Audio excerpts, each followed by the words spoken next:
I welcome Yogita ji over here, the owner, the director, the boss of Meg Crafts Enterprises. Yes, Meg Craft Enterprises here in Ahmedabad. Yogita ji is a very, very prominent businesswoman, or rather, I should say, entrepreneur. Because whenever I have seen her, met her, she always says she is in America, she is in Dubai. And I say, what do you do there? And then she says, मैं वहाँ exhibition के लिए गई थी, मैं वहाँ अपने कपड़े वगैरह बेचने गई थी। हर इंट्रोडक्शन इज ऑलवेज एक ही रहता है कि रेडीमेड गारमेंट्स तो है, हैंडीक्राफ्ट्स भी हैं, पर ये बीच वेयर है, इंडो वेस्टर्न है, ये सारी चीजें में बहुत आगे है मैम। तो योगिता जी को मैं इनवाइट करती हूँ IIIM में, ये हमारी एक्सपर्ट सीरीज में, और हम योगिता मैम से जानना चाहते हैं उनका इंट्रोडक्शन पहले, उसके बाद वो क्या क्या प्रोडक्ट्स बनाते हैं रेडीमेड गारमेंट्स के अंदर, कैसे करते हैं। वो कहते हैं उनके वर्कशॉप और उनकी ऑफिस दोनों एक ही जगह पे हैं। So she is using a huge place, एक बंगलो है जहाँ पे वो सारा काम करते हैं। तो हम ये जानेंगे कि कौन से देश में वो एक्सपोर्ट्स करते हैं, कहाँ पे। बहुत सारी संस्थाओं में, ऑर्गेनाइजेशंस में का बहुत योगदान है, मेंबरशिप है वहां पे। She is very active. So over to you Yogita ji, आप हमें बताएंगे आपके बारे में। पहले आपके इंट्रोडक्शन से हम शुरू करते हैं। Sure. First of all, thank you so much, Trupti ji. आपने Not at all. And Not at is all. Always grateful कि मेरी जो भी हेल्प हो सकती है किसी भी एंटरप्रेन्योर के लिए या किसी भी स्टार्टअप के लिए, so I will be always grateful for that. Yes, तो I know अपनी that. Yes. या आपने मुझे भी हेल्प कर दिया, तुरंत ही मान गए, तो I was very happy. And yes you just had return from Dubai, तो ये भी एक है कि आप सीधा सीधा निकल के, मतलब आज ही पहुंचे घर पे और मेरा फोन आपके ऊपर आया, and you immediately agreed. Very very particular, meticulous in your communication and in your activities. This is what I find thank you you so your strength. Thank you so much, I appreciate it. So, myself, Yogita Patel. Basically, by education training, I am a computer engineer. Oh my God. Ma'am आप हिंदी में बताएंगे तो हमारे साथ ज्यादा दर्शक देख पाएंगे, तो Hindi So, and English please. मेरा जो एजुकेशन बैकग्राउंड है वो कंप्यूटर इंजीनियरिंग का है। Very good. उसके बाद इंजीनियरिंग के बाद मैंने 5 साल MNC में जॉब भी किया हुआ है, जहाँ पे मेरा बेसिकली फील्ड रहता था IT का, because I am more into the IT side. So और साथ में डिजाइनिंग जो है वो मेरा पैशनेट था।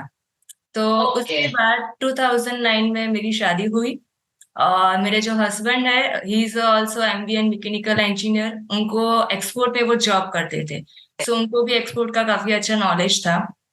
So we both have decide कि we are already good in our own skills, so दूसरों के लिए काम करें इससे अच्छा हम खुद के लिए काम करें। वेरी गुड, क्या बात है। या सो वो एक मोटिव था कि जिसको प्रेरणा दी कि हम हमारा खुद का कुछ स्टार्ट करें। Very so good. डेफिनेटली जब हमने स्टार्ट किया था 2009 में, तो उस टाइम पे हमारा क्लोथिंग से ही हमने स्टार्ट किया था। और हमने वेरी स्टार्टिंग ऐसा था कि लाइक इतना we were from the like middle class family, तो इतना फाइनेंशियल बैकग्राउंड हाई नहीं था। सो वो सारे स्ट्रगल करते करते हम एक स्टेज पे पहुंच गए जहाँ पे स्टार्टिंग ट्रेडिंग से हुआ, ट्रेडिंग के बाद होलसेल स्टार्ट हुआ, होलसेल के बाद हम वो स्टेज पे आ गए कि आफ्टर 2 और 3 years with in 2011 we had start, हमने हमारा खुद का मैन्युफैक्चरिंग यूनिट फर्स्ट एस्टैब्लिश किया। और उस टाइम पे ऐसा कह सकते हैं जब मैंने स्टार्ट किया था, मेरा जो पहला ऑर्डर था, सैंपल ऑर्डर 2009 में हमने साइबर कैफे में बैठ के लिया था। एट दैट टाइम या इट वाज लाइक दैट कि हमारे पास कंप्यूटर सिस्टम भी नहीं था। So like after marriage all the responsibilities भी थी। सो ऐसा कह सकते हैं कि सब कुछ खत्म करके हम रात को 10 बजे साइबर कैफे जाते थे, वहां बैठते थे, रिसर्च करते थे जो प्रोडक्ट लाइन में आगे बढ़ना है, उसका मार्केट क्या है, किस तरह से हम एंट्री ले पाएंगे, वो सब कुछ पूरा रिसर्च किया। एंड देन उसके बाद हमने स्टार्ट किया। यानी कि नॉलेज, प्रोडक्ट का नॉलेज बहुत ही इम्पोर्टेंट, बहुत ही इम्पोर्टेंस है। और yes. वो कुछ भी करने से पहले हमारे पास ये नॉलेज होना चाहिए। होना हाँ चाहिए। जी मैम, आप हाँ जी। तो उसके बाद हमने इस तरह से काम शुरू किया। तो मेरा जो फर्स्ट ऑर्डर था वो फ्रांस की कस्टमर थी। उसके पास मेरा फर्स्ट ऑर्डर $500 का था, जो सैम्पलिंग ऑर्डर था। It was about 2009। सो 2009 में वो फर्स्ट ऑर्डर सैम्पलिंग से हमने स्टार्ट किया था, सैंपल्स हमने बनाए। उससे पहले जो रिसर्च किया था, तो हमने पूरा एक कनेक्शन बनाया था कि जो भी प्रोडक्ट में जा रहे हैं वो प्रोडक्ट्स का अगर कुछ भी डिमांड आता है, तो हमारे पास एक सोर्स होना चाहिए कि जो हमें उसको फुलफिल करने में हेल्प कर सके। तो वो सोर्स हमने सारे खड़े कर दिए थे। तो वो सैंपल ऑर्डर्स कंप्लीट हो गया, कस्टमर काफी खुश हो गए, एंड देन वहां से हमारा बल्क ऑर्डर की प्रोसेस स्टार्ट हुई। ओके, तो ये जो सैंपल का ऑर्डर था आपका, जी जी। ये ऑर्डर आपका कौन से गारमेंट के लिए था? उस टाइम पे पहले हमने फोकस किया था हैंडमेड आइटम से ही।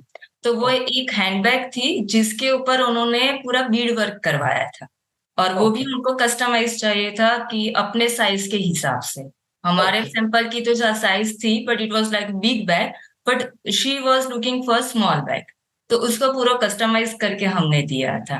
तो तो हैंडीक्राफ्ट और टेक्सटाइल हैंडीक्राफ्ट से आपका यस, शुरू हुआ। शुरुआत। Very good. या तो वहां से शुरू करते करते हमने लाइक ऐसा कह सकते हैं कि 2014 में जो क्राफ्ट एंड फैशन आप ब्रांड जो भी सुनते हो, वो स्पेसिफिकली हैंड क्राफ्टेड, जहाँ पे handmade clothing, handmade accessories, home decors, ये सारी प्रोडक्ट लाइन उस पे कवर होती है। एंड उसके बाद हमने देखा कि जो हैंड क्राफ्टेड आइटम्स होती है, उसकी जो क्वांटिटीज होती है, क्योंकि हैंडमेड होता है तो you can not produce in a too much bulk quantity. Yes उसमें एक डिलीवरी टाइम काफी चाहिए होता है। दूसरा होता है कि कस्टमर की रिक्वायरमेंट होती है कि सेम पीस उनको मल्टीपल क्वांटिटी में चाहिए। यस। कुछ चीजें ऐसी है कि जो हम विंटेज पे काम करते थे, विंटेज चीज ऐसी होती है कि इट इज यूनिक। एक पीस एक ही बनता है, उसके जैसा दूसरा नहीं बनता है। तो जो बोलते हैं कि वॉल्यूम बढ़ाना था, हमें क्वांटिटी का वॉल्यूम बढ़ाना था। उसके लिए भी डिसाइड कि चलो अभी हम कुछ डिफरेंट और प्रोडक्ट लाइन में करते हैं। तो उसके बाद हमने शुरू किया हमारा बीच वेयर कलेक्शन, जिसको बोलते हैं बोहो वेस्टर्न कलेक्शन।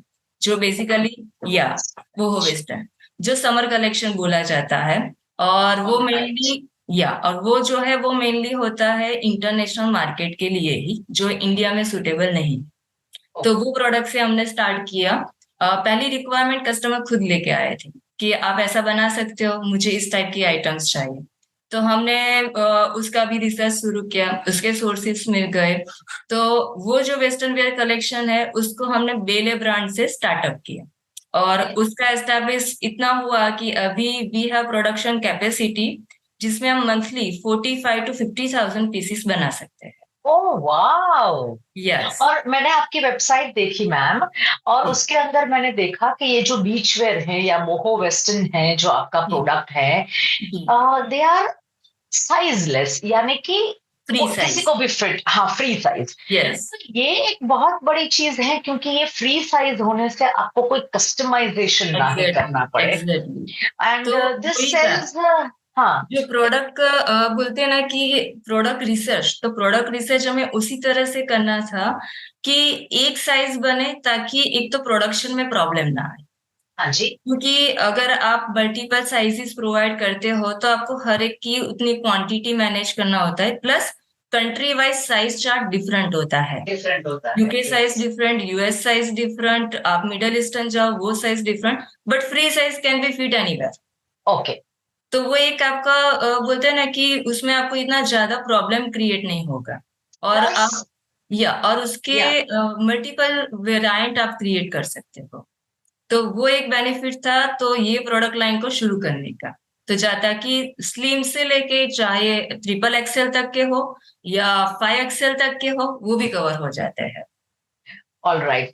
तो योगिता मैम, आपके जो रॉ मटेरियल्स फैब्रिक जो आप यूज करते हैं, वो फ्री फ्लोइंग फैब्रिक ज्यादातर है या यस फिर हैंडक्राफ्ट वाला तो अपना कॉटन? यस तो यस। जो फ्री फ्लोइंग फैब्रिक है, वो आप कौन सा फैब्रिक इसमें यूज करते हैं और उसको आप सोर्स कहाँ से करते हैं? डेफिनेटली जो फ्री फ्लो ही होता है ना, उसको हमारी फैब्रिक की टेक्निकल लैंग्वेज में बोलते हैं poly crepe. It's a okay. Blend of viscose and silk. कुछ ओके। लोग ऐसे हैं कि जिसको इसको सिल्क कह के ही बेच देते हैं। But right. हम उसको जो डेफिनेशन है उसके हिसाब से जाते हैं, because when ever you are working with export client, तो ओके। वो आप, मैं चाहे उनको बोलूं कि मैंने आपको सिल्क भेजा, बट वो जो है वो अपने हिसाब से लेबोरेटरी चेक भी करवाते हैं, तो वहां पे आपको ओके। फेल नहीं होना चाहिए, जो आप बोल रहे हो वो ही कस्टमर को देना है। ओके। या तो वो यस। था, और वो हमारा जो नॉर्मली जो रो फैब्रिक होता है वो सूरत फैक्ट्री से ही हमारा सोर्स रहता है। ऑलराइट। जी। और फिर आपकी मैन्युफैक्चरिंग यूनिट में आपने कितने लोगों को रखे हैं ताकि वो काम करे, थोड़ा सा हैंडीक्राफ्ट करे वगैरह? बटन्स बटन्स तो आपके यस। प्रोडक्शन में आता ही नहीं है। जी। तो आपके कितने वर्कर्स आपने रखे हैं मशीन्स के बाद, जो हाथ से काम होता है उसके लिए? सी जो हाथ से काम वाला है, जहाँ पे आर्टिजन्स का इन्वॉल्वमेंट है, अभी हम जो है ओवरऑल इंडिया के हर एक आर्ट को प्रमोट कर रहे हैं, ऐसा नहीं कि ओनली गुजरात की आर्ट को। ओके। तो ऐसा होता है कि जो आउट ऑफ गुजरात के आर्टिजन है, हम हर बार वहां नहीं जा सकते, बट उनके साथ कनेक्शन होके उनके पास बनवा के वो माल यहाँ पे आ जाता है, एंड देन मेरे स्टिचिंग ऑलराइट। यूनिट में वो स्टिच हो जाता है। तो हाँ। स्टिचिंग यूनिट की बात करें तो अबाउट मेरे यहाँ पे 70 to 80 मशीन्स है। और जो जैकेट्स वाली आइटम होती है, जो सिंगल पीस, 2 पीस या 10 पीस एक डिजाइन के बनते हैं, उसका स्मॉल ओके। यूनिट 5 मशीन का है, जो यहाँ पे लोकली है। तो इस तरह ऑलराइट। से दोनों ब्रांड का दोनों काम अलग अलग जगह पे होता है। ऑलराइट। यस। वंडरफुल। और आप कौन से कंट्रीज में आपके प्रोडक्ट एक्सपोर्ट करते हैं? See basically we do supply more than 20 countries में मेरा जाता है, बट जो okay. Main major focus market जो बोल सकते हैं वो है यूएसए एंड यूरोप। यूरोप में भी ओके। डिफरेंट पार्ट्स कंट्री में जाता है। अभी इसमें दो सेगमेंट हो गए। अगर मैं क्राफ्ट एंड फैशन की बात करती हूँ, तो मेरा ई कॉमर्स रिटेल हो गया, जो वर्ल्ड वाइड जाता है, आप कोई भी ओके। कंट्री बोलो, कहीं पे भी बोलो, वो डिस्पैच हो जाता है। बट जब बल्क क्वांटिटी का होता है, वो स्पेसिफिक सेगमेंट में स्पेसिफिक जगह पे जाता है, क्योंकि कुछ कंट्रीज में ऐसा है कि जो बोलते हैं कि कस्टम ड्यूटीज बहुत ज्यादा होती है, कस्टम्स ओके। प्रॉब्लम्स काफी ज्यादा आते हैं, या हाँ। फिर वहाँ का ट्रेड सिस्टम थोड़ा डिफरेंट रहता है जिसको हम फॉलो ओके। नहीं कर पाते हैं। तो वो कंट्रीज थोड़े सिलेक्टेड रहते हैं, जो ज्यादातर मेन है वो है यूएस एंड यूरोप। यूरोप में कौन सी कंट्री मैम? यूरोप में मेनली स्वीडन है, नीदरलैंड है, यूके में जाता है, एंड उसके अलावा जो उसके आसपास के छोटे टाउन्स भी रहते हैं, जैसे माल्टा वगैरह भी, वो जो आइलैंड हाँ। होते हैं, और जहाँ पे हाँ। बीचीज है, जहाँ पे बीचीज है वहां हर जगह पे जाता है। ओके। उसमें ग्रीस भी आ गया, फ्रांस भी आ गया, सारे जगह ओके। पे रहता है। So even Netherland and Belgium जैसी जगह है, जहाँ पे वहाँ की पर्टिकुलर लोकल ब्रांड है, जिनके चेन स्टोर्स है वहां पे, उनके साथ भी हमारा काम होता है। तो वो अपनी ब्रांड से प्रमोट करते हैं आपका या काम, या आप वी ही के ब्रांड से? नहीं, इसमें एक्चुअली ये जो मैन्युफैक्चरिंग करते हैं ना, उसमें हम व्हाइट लेबल मैन्युफैक्चरिंग भी करते हैं। So okay. White label manufacturing क्या होता है कि एक हो गया आपकी ही आइटम है, आपने डिजाइन की, आपकी प्रिंट्स, आपके स्टाइल, कस्टमर उनका लेबल करवाते हैं, ब्रांड लेबल अच्छा। करवाते हैं। हाँ।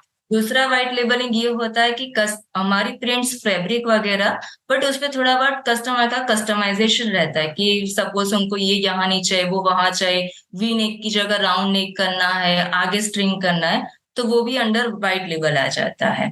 और अच्छा। कभी कभी हम प्रिंटिंग कस्टमाइजेशन भी ऑफर करते हैं, क्योंकि जब बल्क क्वांटिटी होता है, so we have tie with factories, कि अगर एक साथ में 5 से 6 हजार मीटर फैब्रिक कस्टमर को अपनी प्रिंट में करवाना है, तो भी हम वो प्रोवाइड करते हैं, एंड देन अच्छा। वो हम स्टिच करके देते हैं। तो we do also white labelling. Okay. Wonderful. तो आप ये जैसे मैंने आपसे सुना है कि आप ये अभी आपने बताया 20 कंट्रीज, तो ये एलसीएल कार्गो में जाता है या एफसीएल कार्गो? नहीं, बेसिकली जो छोटे पार्सल मेरे रहते हैं, वो हम ऑलवेज एडवांस पे काम करते हैं, और वो हमारे एयर कार्गोस जाते हैं। ओके। जहाँ पे सी कार्गोस रहता है, तो उसमें हमारी एफओबी प्राइस के हिसाब से जाता है, और वहां पे एलसी रहता है। बट वो डिपेंड्स ऑन कि क्लाइंट क्या है। अगर हम उनके साथ पिछले कई साल से काम करते हैं, तो हम एलसी पे काम करते हैं, बट फर्स्ट टाइम क्लाइंट होता है तो हम एलसी ज्यादातर अवॉइड करते हैं, क्योंकि एलसी में कभी कभी फ्रॉड होने के भी चांसेस काफी रहते हैं। ओके। तो मेनली इस तरह का रहता है। तो और तो समटाइम्स आप। ऐसा है कि कस्टमर खुद भी अपने हिसाब से भी करवाते हैं, कि उनको अपने हिसाब से शिपमेंट पिकअप करवाते हैं। और वो उनके जो, क्योंकि कुछ जैसे केन्या में एक कस्टमर थे, तो उन्होंने इंडिया से हमारे पास से भी कुछ आइटम लिया था, कुछ किसी और सप्लायर से भी लिया था, और उसका पूरा कंटेनर किया था। तो उस टाइम पे हमें सिर्फ वहां पे सप्लाई करना था और कस्टमर ने अपने हिसाब से पूरा अरेंज किया था। ऑलराइट। जी, तो आप ये पूरा एडवांस पे ज्यादातर काम करते हैं। ज्यादातर एडवांस पे। आप Indo American chamber of commerce में एग्जीक्यूटिव कमेटी मेंबर। जी। So how has these kind of organizations helped you? ये ऐसी organization Gujarat chamber of commerce and industry, मैं जानती थी आप हर एक प्रोग्राम, हर एक मीटिंग, हर एक जगह पे आप आते थे, कोई भी मौका नहीं छोड़ते थे कहीं पे किसी का कांटेक्ट करने में। तो आपको Gujarat chamber of commerce and industry, Indo American chamber of commerce, बाकी भी सारी काफी सारी जगहों पे आप मेंबर हैं। शायद आप अपैरल एक्सपोर्ट प्रमोशन काउंसिल में भी आप मेंबर होंगे, या टेक्सप्रोसिल में भी। तो ये आपको कौन कौन से संस्थाओं में आप मेंबर हैं और ये संस्थाएं आपको कैसे मदद करती हैं? डेफिनेटली देखिए, पहले तो मैं बताऊँ कि गुजरात चैम्बर ऑफ कॉमर्स जो है, इसमें मैं एज अ नॉर्मल मेंबर 9 साल मेरे होने को आए, 9 ईयर से मैं हूँ। Gujarat chamber of commerce join करने का रीजन था कि जैसे कंट्री ऑफ ओरिजिन सर्टिफिकेट्स हमें चाहिए होता है एक्सपोर्ट हाँ के जी, लिए, हाँ जी, वो हाँ जी। जीसीसीआई से लेना रहता है। उस टाइम पे जैसे मैंने बताया कि क्राफ्ट एंड फैशन जब हमने लॉन्च किया था, सो वी फोकस कि इसको हम डोमेस्टिक में भी प्रमोट करना है। तो ओके, कहते हैं ना कि एक फुट स्टेप डोमेस्टिक में बनाने के लिए मैंने डोमेस्टिक संस्थाओं को ज्वाइन करना शुरू किया था। ओके। तो वो एक रीजन था जीसीसीआई ज्वाइन करने का। बट उस टाइम पे I was in a business woman wing जो हमारी चलती थी, उसमें मैं मेंबर थी। उसके बाद 2 साल उसमें भी मैं कमिटी मेंबर रह चुकी हूँ। एंड एज मेरे नॉलेज और मुझे जो इंटरेस्ट था उसके हिसाब से मुझे फॉरेन ट्रेड कमिटी में फिर लिया गया था। तो वो एक एडवांटेज ये हुआ कि चाहे बिजनेस मिले या ना मिले, बट जो नॉलेज गेन होता है, डिफरेंट कंट्रीज के जो डेलीगेशंस आते हैं उनके साथ मीट करते हो, डिफरेंट कंट्रीज के जो हम्म। रिक्वायरमेंट्स है वो जानने को मिलती है। तो वही एक मेन चीज था मेरे लिए, क्योंकि कोई भी बिजनेस में नेटवर्किंग इज ए मस्ट, और नेटवर्किंग से ही आपके कनेक्शन बढ़ते हैं और आपका नॉलेज भी बढ़ता है। तो जीसी से डेफिनेटली मुझे वो एक बेनिफिट हुआ है। उसके बाद इंडो अमेरिकन चैम्बर मैंने ज्वाइन किया था। तो उसमें ये मेरा 3rd साल है, 2 साल से मैं उसमें एग्जीक्यूटिव कमिटी मेंबर हूँ। इंडो अमेरिकन चैम्बर जो है स्पेसिफिकली इंडो एंड अमेरिका के जो बिजनेस होते हैं उसके लिए ही वो फोकस करते हैं। तो जब मैंने ज्वाइन किया था उस टाइम पे एक यूएस डेलीगेशन होने वाला था। तो उसमें I was participated, but anyhow वो मेरा सक्सेस नहीं हो पाया था because of some family reason, मैं नहीं जा पाई थी। बट वहां पे भी जैसे कि अगर मुझे यूएस में बिजनेस करना है तो उसके रिलेटेड जो सेमिनार्स होते हैं, जैसे कि वहां पे जो आपके टैक्सीज वगैरह है, अगर आप वहां पे फिलहाल मैं ये भी बता दूं कि हमने यूएस में हमारा फूड स्टेप बनाने के लिए हमने हमारी कंपनी वहां पे भी रजिस्टर की हुई है as a make craft LLC. So उसके बाद वहां पे भी जो फंड आता है उसको कैसे मैनेज करना है, क्योंकि we are in India, company वहां पे रजिस्टर्ड है। तो उसके रिलेटेड भी जो बोलते हैं ना कि हमारे यहाँ पे अकाउंटेंट बोलते हैं, वहां पे उनको सीपीआर बोलते हैं। तो वो सीपीआर का एक पूरा प्रोग्राम किया गया था जहां पे उन्होंने समझाया था कि बीइंग अ इंडियन, आपने वहां पे कंपनी रजिस्टर की है तो कैसे आपको फंड मैनेज करना है, कैसे टैक्स बेनिफिट्स लेने हैं, कैसे ये कर सकते हो, how you can expand your business in US. So ये सारी डिटेल्स हैं। तो again it's about the knowledge sharing. तो ये एक नॉलेज मुझे वहां से मिला।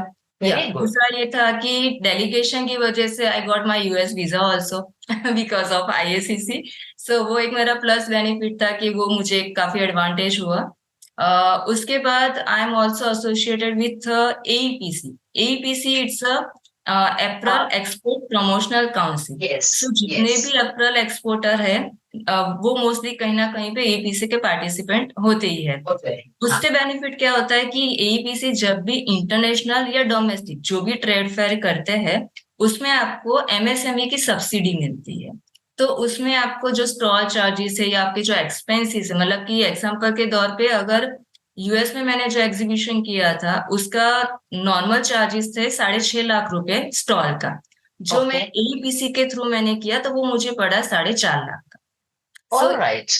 सो ये बेनिफिट्स आपको गवर्नमेंट जो बॉडीज होती है उसमें से मिलता है। सो उसी हिसाब से I am also associated with EPCH. EPCH it's export promotion council of handicraft. Handicraft, yes. वो स्पेसिफिकली जो हमारे हैंडक्राफ्टेड प्रोडक्ट्स है उसके लिए हो गया। हैंडक्राफ्टेड को मैं एबीसी के साथ कनेक्ट ज्यादा नहीं करती हूँ, क्योंकि हाँ, दोनों का सेगमेंट डिफरेंट है, दोनों के बायर्स अलग अलग आते हैं। एबीसी में फैशन गारमेंट्स के क्लाइंट आते हैं, ईपीसीएच में हैंडमेड जो होते हैं ये जो उसके मेरा client आज मैं इसीलिए आज के इंटरव्यू में मैंने हैंड क्राफ्टेड पहना है कि या ये प्रोग्राम को हम बहुत थोड़ा सा कलर्स दे और कलर्स हैंड या क्राफ्ट्स को द प्रमोट वाइब्रेंट ऑफ करें। गुजरात इस तरह यस, से कर यस, सकते हैं। यस। तो ये सारे रीजन था, ये सारे चैम्बर्स के साथ या ऑर्गेनाइजेशन के साथ एसोसिएट होने के पीछे, जो कहीं ना कहीं पे डेफिनेटली हेल्पफुल तो होते ही है। ओके मैम, आप मुझे ये बताएंगे हमारा जो क्वालिटी है, और सपोज इटली में बहुत सारे ब्रांडेड फैशन हब हैं, फ्रांस, इटली, तो यहाँ के जो कपड़े होते हैं उसमें और हमारे कपड़ों की क्वालिटी में क्या अंतर होता है? सी फर्स्ट ऑफ ऑल तो जो मार्केट होता है हमारे कपड़े, यानी अगर मैं गुजरात की बात करूँ तो गुजरात फेमस है for the ethnic wear, okay. Manufacturing of ethnic wear. और टेक्सटाइल की बात करूँ तो कॉटन के लिए गुजरात मैनचेस्टर ऑफ बोला जाता है। हाँ। तो एज पर योर स्टेट, आप जो स्टेट से काम कर रहे हो वो स्टेट की जो स्पेशलिटी है उसके हिसाब से आपको सोर्सेस में जाना है, and then you can decide कि कौन सा मार्केट या कौन से प्रोडक्ट आपके लिए सुटेबल यस, क्योंकि है। हमारे पूरे इंडिया में टेक्सटाइल मटेरियल अलग अलग प्रकार के अलग पूरे अलग भारत में मिल जाते यस हैं जी। यस। तो यस, यस, यस। जैसे कि अगर गुजरात को अगर अभी हम बात करते हैं तो गुजरात एथनिक वियर के लिए है। तो एथनिक वियर का जो मार्केट है वो मेनली होता है middle eastern and south Asia market. तो गुजरात का ओके। एक्सपोर्ट मोस्टली ये दो कंट्री में ज्यादा चलते हैं। मेरे जितने थोड़े बहुत कम होंगे जो फैशन वियर भी कर रहे हैं गुजरात में रह के, बट ज्यादा टारगेट ये होता है। ये होता है। और ओके। जैसे आपको पता भी होगा कि जो गुजरात में अभी एक टारगेट रखा है कि $2 ट्रिलियन का एक्सपोर्ट 2030 तक में होगा गुजरात से, ऐसी टेक्सटाइल। संभावना या हाँ। टेक्सटाइल में या ये हो गई है। और अ, इसमें नरोडा टेक्सटाइल एसोसिएशन ने भी एक निमित्त करके एक पूरा एरिया लिया यस है, और या वाइब्रेंट के दौरान उसका होने यस वाला है इनॉग्रेशन। तो टेक्सटाइल हब ही बन जाएगा ये। Exactly exactly. तो इस तरह यस। से अभी now if I am talking about the readymade garments, readymade garments यानी एक गारमेंट्स नहीं हो गए, उसमें भी कैटेगराइज्ड होता है। रेडीमेड गारमेंट्स उसमें दो सेगमेंट है, एक होता है इनर वियर, एक होता है आउटर वियर। आउटर वियर में कैजुअल हो गया, फॉर्मल हो गया, एथनिक वियर हो गया, बीच वियर हो गया, fashion wear, party wear, sports wear, street wear, ये सारे सेगमेंट डिफरेंट डिफरेंट कैटेगरीज है। उसमें ओके। फैब्रिक के हिसाब से होता है, नीटेड गारमेंट्स आते हैं, वुवन गारमेंट्स आते हैं, नॉन वुवन आते हैं। अभी आपने स्पेशली इटाली के लिए बात की, तो इटाली का जो मार्केट होता है, यानी कि अगर मैं यूरोप रीजन की बात करूं कि यूरोप जो है, यूरोप में क्या होता है कि depends on the customer requirement. Quality तो डेफिनेटली जो एक्सपोर्टर है, मैं लोकल मार्केट नहीं बोल, जो स्पेसिफिकली एक्सपोर्टर है वो जहाँ पे भी जो भी कंपनी या कंट्री के साथ काम करते हैं उनको पता ही होता है कि वहां पे क्या क्वालिटी पैरामीटर रिक्वायरमेंट है। है। तो हाँ। उसके हिसाब से वो पूरा रेगुलेशन फॉलो करते हैं, सर्टिफिकेशन फॉलो करते हैं, पैटर्न्स डिजाइन्स को फॉलो करते हैं और काम करते हैं। क्योंकि बहुत सारी बड़ी बड़ी ब्रांड है, मैं शायद एक का नाम दूंगी, ज़ारा, जो सबके लिए इट्स बिग ब्रांड, यस। उसका भी मैन्युफैक्चरिंग इंडिया में होता है। होता है, I know. Zara yes also manufactures in Bangladesh, और यस इंडिया में मैन्युफैक्चरिंग या। होता है, और तो वाइट लेबल के तौर वो होता ज़ारा ही है, नाम। उसके अलावा बहुत सारी ब्रांड के होते हैं। सो कहने का मतलब ये है कि अगर जारा जैसी ब्रांड इंडिया में करवा रही है तो डेफिनेटली वो क्वालिटी पैरामीटर हम मैच करते ही है। बट उसके लिए जो कंप्लायंसेस होते हैं, जो मैन्युफैक्चरिंग यूनिट्स होते हैं, वो एक अच्छा। कंप्लायंस यूनिट्स होते हैं जो बहुत सारे सर्टिफिकेशन से पास होके तैयार होते हैं, एंड देन उसके बाद उस पर काम होता है। तो definitely India is already on the global standard level. Okay, on the global standard या लेवल। मैम, ये सर्टिफिकेशंस क्या क्या होते हैं, कैन आई नो? या जैसे कि अभी देखिए, जो नॉर्मली सर्टिफिकेशन अगर कंप्लायंस मैन्युफैक्चरिंग यूनिट के लिए जो अगर बोला जाए, उसमें अभी डिफरेंट प्रोडक्ट के हिसाब से रहेगा। अभी मैं नॉर्मली टेक्सटाइल के हिसाब से आपको बता रही हूँ। एक तो हम बोलते हैं सेडेक्स, सेडेक्स होता है, फिर होता है गॉड्स। गॉड्स जो होता है वो होता है ऑर्गेनिक टेक्सटाइल फैब्रिक के लिए, यानी कि हम या GOTS या और FedEx SADEX या SEDEX सेडेक्स। FedEx okay. या उसके बाद होता है फेयर ट्रेड सर्टिफिकेट। जब भी हैंडक्राफ्टेड आइटम की बात आती है, international client always asking for do you have fair trade certificate. What is this FedRed? What is the it's a fair trade certificate, यानी it's a Federal Trade Certificate. not fair, it's a fair trade certificate, मतलब fair trade certificate। हाँ, आप जो भी काम कर रहे हो या करवा रहे हो वो एथिकली सोर्स्ड आइटम पे हो रहा है। आप अच्छा सा लेबर पे कर रहे हो, अच्छी जगह पे है, अच्छा पानी दे रहे हो, बच्चों को नहीं, या रिसाइकलिंग फैब्रिक हो रहा है, सब कुछ। वो एक हो गया। दूसरा रहता है थर्ड पार्टी इंस्पेक्शन। ओके। तो जब भी बड़ी ब्रांड होती है ये सारे सर्टिफिकेशन से पास होती है। उसके बाद भी जो टेक्सटाइल, जो उनको फैब्रिक रिक्वायरमेंट होती है, फैब्रिक पे भी बहुत सारे टेक्निकल पैरामीटर पे पास होना होता है, और उसको भी उसके हम तो उनके जो लिस्ट होके उसके हिसाब से तो हम पास करते हैं, बट रेदर देन उनकी खुद की टीम जो होती है वो उसको मेजर करती है, उसको पास करती है, and then after they place the order.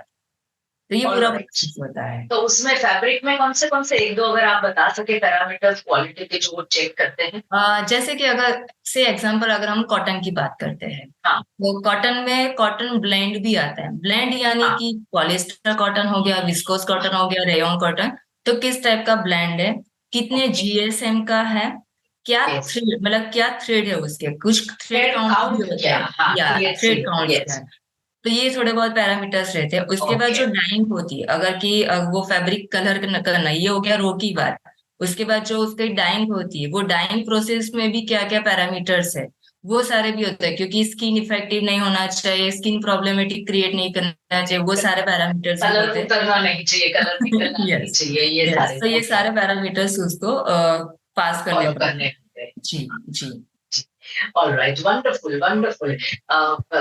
And आप यूरोपियन कंट्रीज और अमेरिका के अलावा कहीं और भी आप एक्सपोर्ट करते हैं? जैसे आपने बोला अफ्रीकन कंट्रीज, तो कहाँ पे आप एक्सपोर्ट करते हैं मैम? जैसे मिडल ईस्टर्न भी हो गया, ठीक है। अभी मिडल ईस्टर्न ऐसा है कि मिडल ईस्टर्न में मैं बीच वियर नहीं सेल कर सकती, क्योंकि अभी जैसे अगर आप देखोगे जो दुबई हमने एग्जीबिशन किया था, उसके लिए पूरा एक डिफरेंट सैम्पलिंग हमने तैयार किया था जो वहां की फैशन के हिसाब से चलता है। तो वो कलेक्शन हमने पूरा तैयार किया, वहां पे काफी अच्छा रिस्पॉन्स भी मिला और कस्टमर को पसंद भी आया जो है उनके टाइप का, बट हमने उसमें थोड़ा बहुत मिक्स एंड मैच किया, हमारा हैंडक्राफ्ट थोड़ा बहुत उसमें ऐड किया, तो उस हिसाब से चलता है। दूसरा हो गया कि जैसे ऑस्ट्रेलिया, तो ऑस्ट्रेलिया में भी बीच वेयर कलेक्शन से ज्यादा वहां पे नेचुरल फैब्रिक आइटम्स काफी चलते हैं। ओके। उसके बाद है जापान। मैम एक सेकेंड, नेचुरल फैब्रिक आइटम्स यानी क्या आप कहना चाहते हैं? Linen, bamboo? Yes, chemical bamboo, bamboo cotton तो एक तो हो गया जो अभी सबको पता है। इसके अलावा जो नेचर, जो मैंने गॉड सर्टिफाइड बोला ना आपको, वो होता है नेचुरल ऑर्गेनिक फैब्रिक। जो गॉड सर्टिफाइड होते हैं वो होते हैं, वो सारे नेचुरल ऑर्गेनिक कॉटन में फैब्रिक में कंसिडर किए जाते हैं, जिसमें से कपड़े बनते हैं और वो वहां पे काफी सेल होते हैं। ओके जी। उसके बाद हो गया जापान। जापान में मैं ये बताऊँ कि हमारे जो है, आपने जो दुपट्टा पहना है ना, अभी स्टॉल लगा है, उसपे जो कांथा वर्क किया है ना, इट्स अ वेरी फेमस। उनको कांथा वर्क बहुत ही पसंद है। आप कोई भी कपड़े बनाओ उसके ऊपर वो कहीं ना कहीं पे आपके पास कांथा वर्क करवाएंगे। अच्छा अच्छा। तो हमारा कॉटन और कांथा वर्क वो जापान का हो गया। तो जापान पे उस तरह की आइटम्स और इवन हैंड एम्ब्रॉयडरीज वाले भी जो प्रोडक्ट्स, जो मेरे ज्यादातर जैकेट्स आपने देखे हैं, वो ज्यादातर वहां पे ज्यादा जाते हैं। तो इस तरह से as per the market requirement and market के हिसाब से डिफरेंट प्रोडक्ट लाइन कैटेगराइज किया हुआ है, उस हिसाब से हम मार्केट को सर्व करते हैं। मैम आप मुझे ये बताइए कि आप B2B यानी कि आप एग्जीबिशंस में बहुत जाते हैं, ट्रेड एग्जीबिशंस में इंडिया में भी पार्टिसिपेट करते हैं, बाहर के देशों में भी जाते हैं, जैसे आप USA गए हैं, दुबई अभी जाके आए, तो वहां से आपको ऑर्डर्स मिलते हैं, you can find your buyers, वहां से आपको क्या फायदा होता है इन एग्जीबिशंस में से? Definitely see first of all B2B जितने भी एग्जीबिशंस होते हैं ना, आई पर्सनली एक मैसेज ये कहना चाहूंगी कि नेवर गो, आप वो आशा से मत जाओ कि मुझे ऑर्डर मिलने वाला है। ओके। ये आशा से जाओ कि मेरी विजिबिलिटी बनने वाली है, मेरा ओके। ब्रांडिंग होने वाला है, मुझे नए लोग मिलने वाले हैं, मेरा कनेक्शन बढ़ने वाला है, लोग मुझे जानने वाले हैं। सो वो एक ये हो गया। उसके बाद आप वहां पे जाते हो, डेफिनेटली आपकी product, until unless it is always depends on what product you are doing, क्योंकि ओके। कोई भी चीज होती है उसमें कंपटीशन तो होती है। अगर मैं बोलूँ कि दुबई के एग्जीबिशन में 200 इंडियन स्टॉल्स है, ठीक है, तो 200 में आपके जितने 3-4 तो दूसरे हो गए ही, जो हाँ जी। आपके जैसे ही प्रोडक्ट सेल कर रहे हैं या आपके थोड़े बहुत नियर बाय की। या। उस टाइम पे क्या मैटर करता है? आपका प्रेजेंटेशन। आपका प्रेजेंटेशन क्या है, आपकी प्रोडक्ट की क्वालिटी क्या है, दूसरा होता है कि आपका कम्युनिकेशन, आप किस तरह से कस्टमर के साथ कम्युनिकेशन कर रहे हो। सो B2B में ऑलवेज कस्टमर्स आते हैं, लीड जनरेट होती है, इंक्वायरीज आती है, and then after we have to be in a follow up, आपको फॉलोअप में रहना होता है। तो उसके बाद जाके वो ऑर्डर्स में कन्वर्ट होते हैं।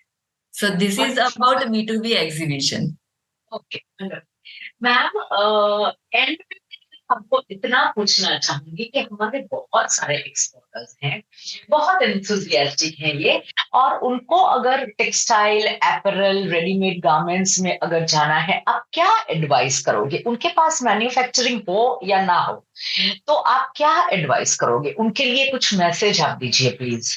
डेफिनेटली तृप्ति जी, जो ऑलरेडी एक्सपोर्ट करना चाहते हैं या इवन कर रहे हैं, ये दोनों के लिए एक लाइन का मेरा मैसेज रहेगा: update and upgrade your self. All right, this is very good, very good. Yes, you So आपको update, हमेशा keep on updating and update रहना upgrading. Very good. है। या सब कुछ आ गया इसके अंदर। सब कुछ आ गया, और क्योंकि जो ये कर रहे हैं उनके लिए भी ये चीज इतना ही जरूरी है, जो स्टार्ट कर रहे हैं उनके लिए भी ये उनके चीज लिए इतना भी। ही जरूरी है। क्योंकि जब भी अगर टेक्सटाइल या अपरेल की बात करते हैं, it is all about fashion trends. और फीमेल में ऐसा है कि फैशन ट्रेंड एवरी 6 मंथ तो चेंज होता रहता है। Yes, एवरी कंट्रीज का फैशन ट्रेंड डिफरेंट होता है। change होता है। Yes. फैशन ट्रेंड के हिसाब से कौन से ग्लोबल मार्केट में क्या वेरिएशन आ रहा है, उसके लिए भी आपको अपडेट रहना जरूरी है, राइट। सो उसमें कुछ की पॉइंट है जो मैं बताना चाहूंगी। फर्स्ट, अगर जब भी आप स्टार्ट करते हो तो फर्स्ट आपका होना चाहिए मार्केट रिसर्च। Okay. आपको आपका जो भी टारगेट मार्केट है उसको अंडरस्टैंड करने की जरूरत है। ये आइदर आप हर जगह पे पहले से स्टार्ट नहीं कर सकते हो। कोई एक मार्केट ले लो, कोई एक प्रोडक्ट लाइन ले लो और आप वहां से स्टार्ट करो। दूसरा होता है कि कंप्लायंस एंड रेगुलेशन। जब भी आप Very एक्सपोर्ट good. करने का सोचते हो तो जो नेसेसरी लाइसेंस है, डॉक्यूमेंटेशन को समझना जरूरी है, सर्टिफिकेशन को समझना जरूरी है। ये एक नॉलेज गेदर करो, उसके बाद आप आगे बढ़ो। तीसरा रहता है कि सप्लाई चेन मैनेजमेंट। आप जो फैब्रिक सोर्स कर रहे हैं या कुछ भी आपका रॉ मटेरियल जो भी सोर्स करना है, उसका एक रिलायबल सप्लाई चेन होता है, उसको एस्टेब्लिश कर दो चालू करने से पहले, नॉट बाद में। तो ये एक आपको कॉन्फिडेंस देगा कि नहीं, मैं जो करने जा रहा हूँ ना, definitely I will get the success, क्योंकि मेरे पास सोर्सेस अच्छे हैं, राइट। तो एक हो गया आपका सप्लाई चेन मैनेजमेंट। दूसरा होता है क्वालिटी कंट्रोल। अगर जब भी एक्सपोर्ट की बात करते हो, आइदर एनी एक्स प्रोडक्ट, आप चाहे क्लोथिंग में हो, हैंडीक्राफ्ट में हो या कोई भी एक्स प्रोडक्ट में हो, quality control is always mandate in exports. तो आपको जो भी क्वालिटी कंट्रोल मेजरमेंट्स है उसमें इम्प्लीमेंट करना है, और वो क्वालिटी को कंटिन्यूअसली आपको मेंटेन करना है। ऐसा नहीं है कि मैंने स्टार्टअप किया तो 2 साल मैंने अच्छी क्वालिटी दे दी, तीसरे साल चलो चलेगा, ये है वो है। तीसरे साल जैसी क्वालिटी आपकी बैड होगी, आपका जो बिजनेस होता है वहीं से लो होना शुरू हो जाएगा। Yes. चौथी चीज है कॉस्टिंग एंड प्राइसिंग। कभी कभी क्या होता है कि जब स्टार्ट कर रहे होते हैं ना, तो ऑलवेज ऐसा होता है कि चलो मार्केट कंपटीशन चल रही है तो मैं लोअर मार्जिन में दे देता हूँ, मार्जिन में बाद में कमा लूंगा। ये कभी मत करो। जब भी कॉस्टिंग या प्राइसिंग पे वर्कआउट करते हो तो एक्यूरेट कैलकुलेशन आपको करना है, आपकी production cost It is not only production cost, it is including your labor charges, your overhead charge, आप जहां पे काम कर रहे हो उसके जितने एक्सपेंसेस है, जितने एम्प्लॉयज रखे उसकी सैलरीज, ये वो मतलब जितना भी ओवरहेड वो उसको भी काउंट करना है आपकी कॉस्टिंग में। उसके बाद आपको कम्पिटिटिव येट प्रॉफिटेबल प्राइस देना है। तो ये एक आपका पूरा कॉस्टिंग आपको इस तरह से वर्कआउट करना है। दूसरा होता है कि ब्रांडिंग एंड मार्केटिंग। अभी डिजिटलाइजेशन का जमाना है, तो अभी तो ऐसा है कि आप ग्लोबल में कहीं पे भी कनेक्शन हो सकते हो, तो जितनी हो सके आपके ब्रांडिंग एंड मार्केटिंग पे काम करो। सोशल मीडिया पे आपकी प्रेजेंस काफी जरूरी है, चाहे Yes. छोटा बायर होगा या बड़ा बायर होगा, everyone is on social media. तो वो सोशल मीडिया से भी कहीं ना कहीं कभी कनेक्शन काफी अच्छे मिल जाते हैं।